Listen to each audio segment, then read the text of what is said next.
Shalom, giving all praises to Yahweh Ba'ashem Yahweh Shai. Double honors to the apostles, bishops, and elders of Great Millstone. Shalom to you, hopefully elect. I'm your brother Yoa Call from Great Millstone, Orlando. And I just got this video here. I've got the music, or the audio muted. But it's just going into a video of an albino lion or lioness cub that was abandoned by its mother, due to the fact that, again, it's albino. And this is typical with all species within the animal kingdom. Oftentimes they'll abandon the albinos. There's several reasons for it, but one of the main reasons being that, when it comes to the predators, those albinos, they typically stand out, which can pretty much make the crowd an easy target. It could put the whole crowd, so to say, in jeopardy. So oftentimes, again, they will abandon the albinos.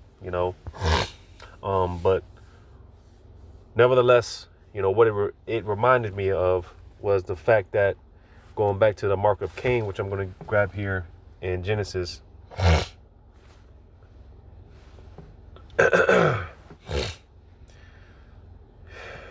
And like I said, just thinking about this, meditating on it, again, there's several reasons why throughout the animal kingdom, the albinos typically get abandoned. Another reason they get abandoned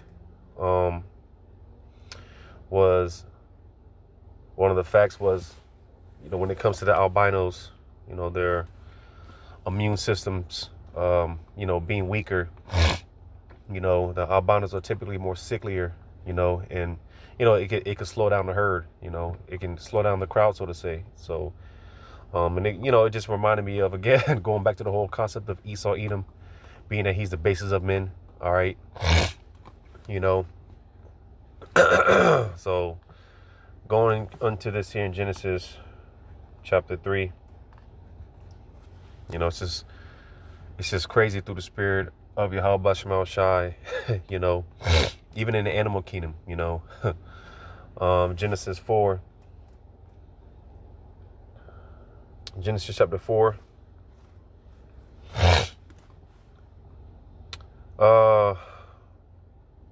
Genesis 4, and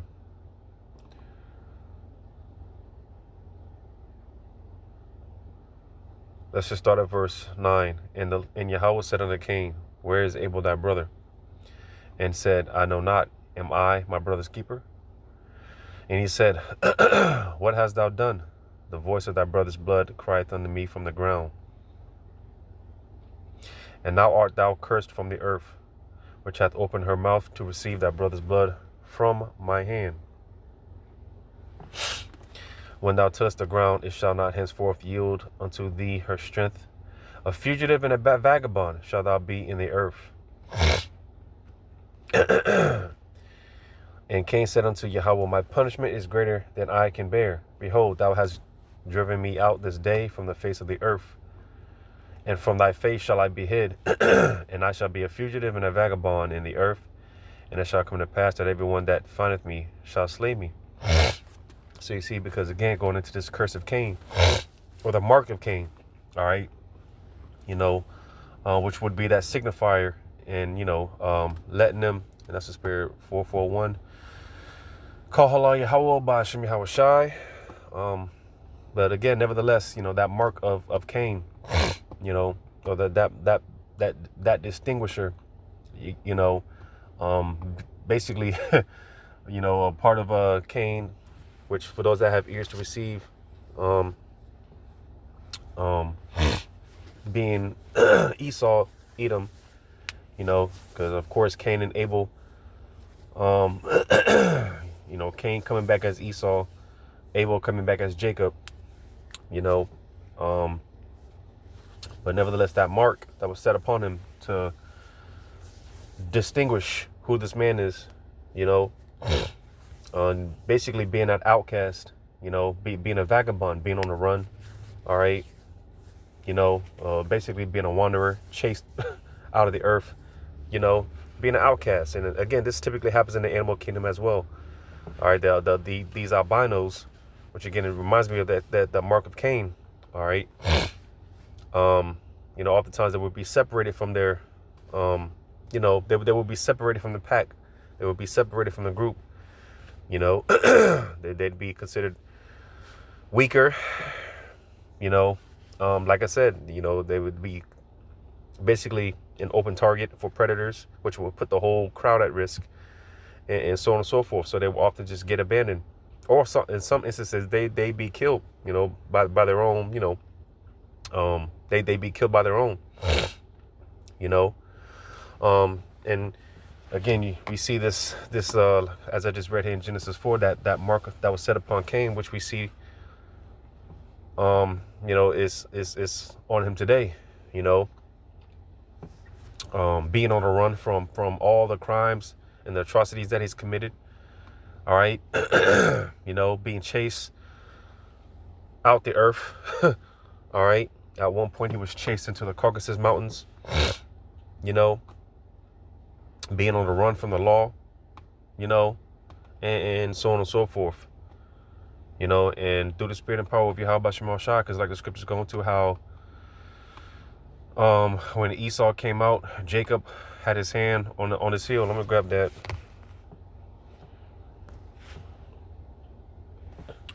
Because through the spirit and power of Yahweh Shema Shai, shaking the hand at the gates of the noble, exposing his devil for who he is, because like the scriptures say, the earth, when the wicked are in authority, the people mourn. All right. And everyone's mourning. All right. Everyone's crying out, everything is just jacked up, and through the prophets, again, through the spirit of the Lord's mouth, that man of sin being revealed, where we're calling this devil out. Hey, this is him. If not, then who is he?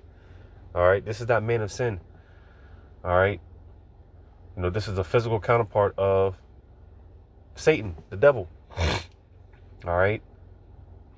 And because Esau, he's had a good run, because again, being that vagabond, being on the run from, all the crimes that he's committed, and all his crimes are coming back to bite him in the ass.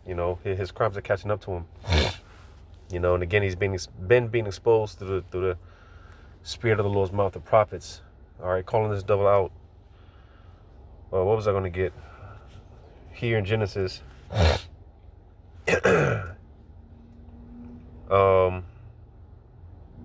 Genesis 25 and 26.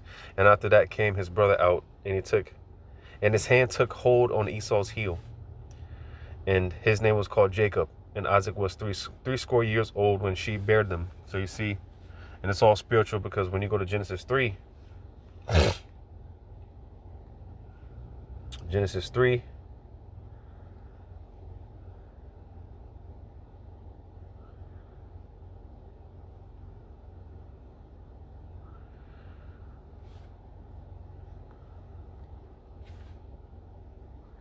Genesis 3 and 15. Matter of fact, Genesis 3 and 14. And Yahweh power said unto the serpent. And you see, because in Revelation, it goes into this, by the time, Revelation that's come along, which we are in the, we're at the end. We're in the time of Revelation, of course. All right. But just going into that, this full-blown dragon, the scriptures refer to this serpent that I'm reading here, or the scriptures refer to that old serpent called the devil. All right, Satan, which what I'm reading here, this serpent, which is the same spirit that's in Esau, Edom today. All right. From like the scriptures say, from the beginning, he was a murderer, he was a liar, a thief. And again, just with all the atrocities that's been going on in the world right now. All right. Due to Esau, Edom, the so-called white man, and everyone's finding him out. He you can only be on a run for so long, you know. But now his crimes are catching up to him, and he's being revealed. He's being exposed. All right. You know, and hey, you know, he's returning to the bases of men where he belongs. All right. Genesis 3:14. And Yahweh's power said unto the serpent, because thou hast done this, thou art cursed above all cattle, and above every beast of the field. Upon thy belly shalt thou go up, and dust shalt thou eat all the days of thy life. You know, going into that confusion, right? Like I mentioned, you know, at one point he was literally chased into the Caucasus Mountains. All right, chased out of the earth, you know. Verse 15, it says, and I will put enmity between thee and the woman, and between thy seed and her seed. It shall bruise thy head, and thou shalt bruise his heel. So see another one in Job 18.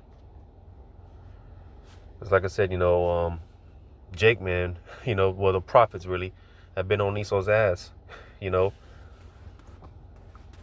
Was that Job 18, Job 18:9. The gin shall take him by the heel, and the robber shall prevail against him. You know, going into Yahweh Shai, you know, because, you know, ultimately for those who have ears to receive, Yahweh Shai is the one that gave him the blessing, or gave him everything that he has, and Yahweh Shai is going to be the one to take it away from him. You know, but nevertheless, again, we're in this time where, hey, again, you know, Esau being a vagabond on the earth, all right, you know, going into this mark of Cain, you know, that way of signifying who this man is, you know, and again, his crimes are catching up to him. He's that outcast, all right, and it's just crazy, like I said, how they even show you this in the animal kingdom, you know.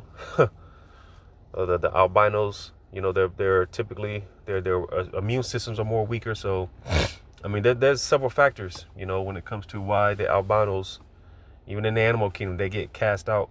You know, they get separated. You know, so like I said, it just reminded me of that mark of Cain. You know, which is the same mark that, you know, that same mark that you know, is on Esau, Edom today. You know, matter of fact, let me see. Bear with me real quick.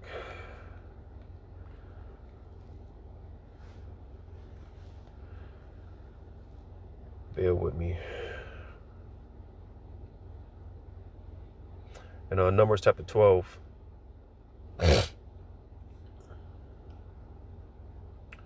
Numbers 12.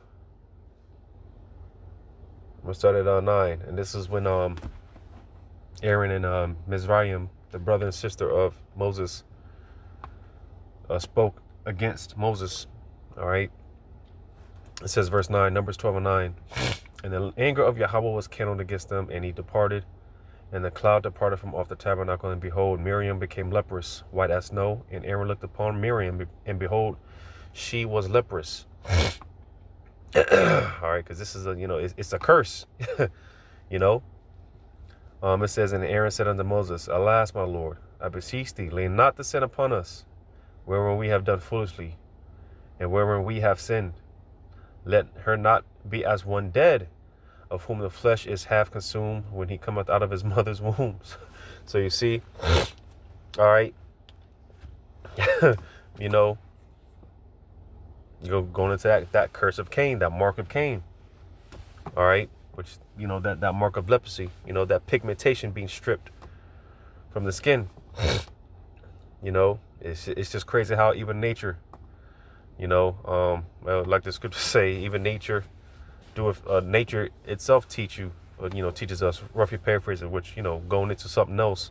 But I mean, because the scriptures say we can learn from the animals, you know, look to the ant, the sluggard, you know, so on and so forth.